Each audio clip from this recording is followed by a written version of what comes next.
Assalamualaikum warahmatullahi wabarakatuh. Kembali lagi bersama channel Wicaksono Farm.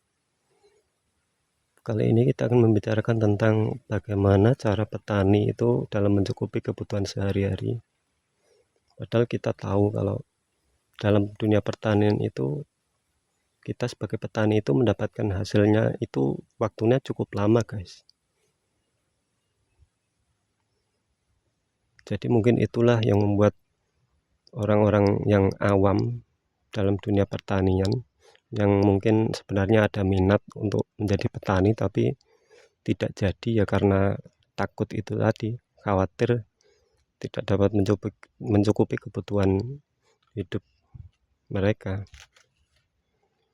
Lalu bagaimana caranya, guys? Ini ya sedikit berbagi saja untuk mereka-mereka yang mungkin baru ada niat pengen bertani tapi khawatir tidak dapat mengatur keuangannya. Kalau contoh misal ini jagung, guys. Jagung ini dari awal tanam sampai nanti panen itu sekitar usia 105 hari, guys. Ya 3,5 bulan lah.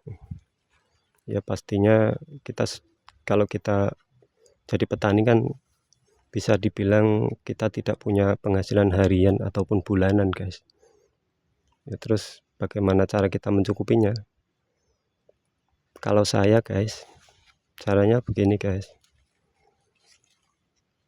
Ketika kita panen jagung ini, hasilnya itu jangan langsung dihambur-hamburkan, guys.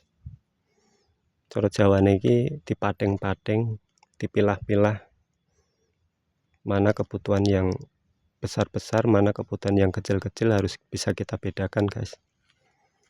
Kalau saya yang pertama itu hasil panen itu untuk modal lagi, guys. Untuk modal, beli pupuk, beli benih, beli obat-obatannya. Terus yang kedua, hasilnya itu sebagian besar ya saya simpan, guys. Ya kalau saya sih biasa menyimpan di bank, guys, karena lebih aman.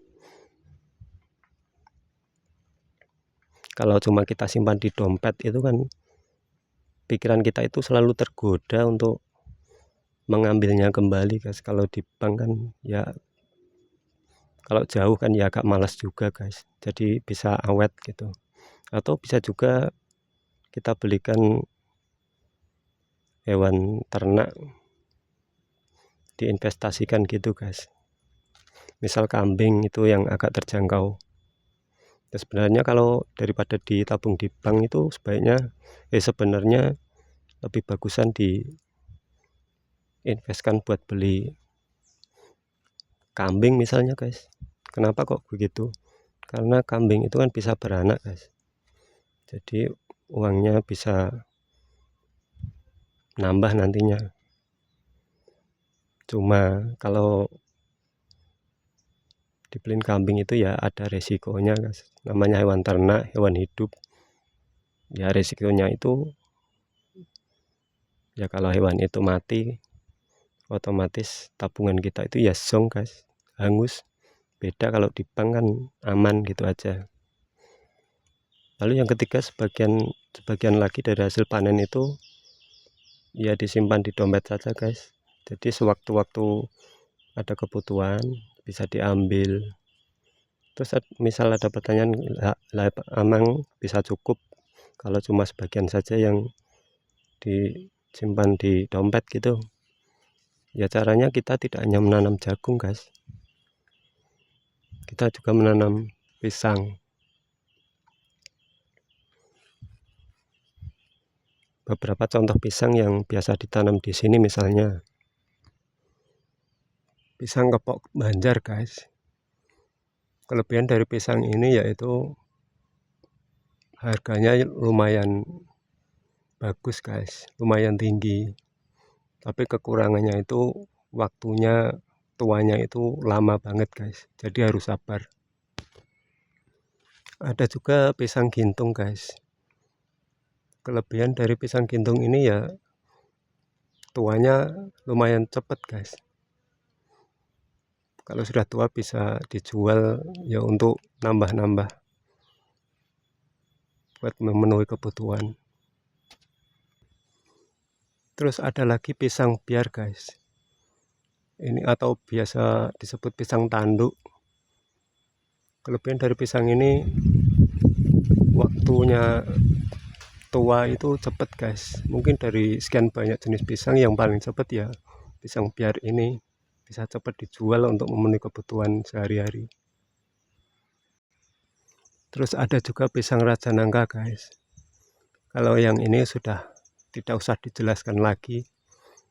Kelebihan dari pisang ini ya lumayan cepat tua guys.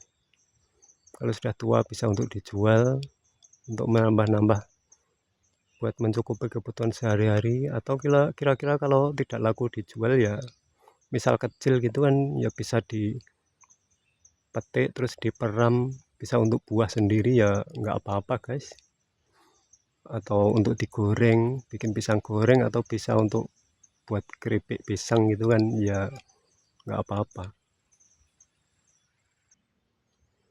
Seperti itulah guys kurang lebih cara kami dalam mencukupi kebutuhan kami.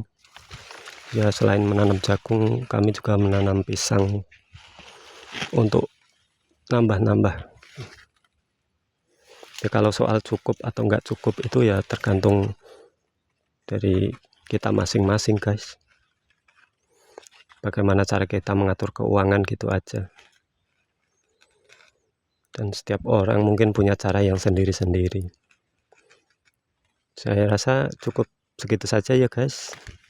Mungkin dapat bermanfaat untuk mereka yang baru tertarik atau baru ada niatan untuk menjadi petani tapi ragu gitu kan. Ya mungkin bisa bermanfaat. Sekian saja guys. Mohon maaf jika ada salah-salah kata. Cukup sekian. Assalamualaikum warahmatullahi wabarakatuh.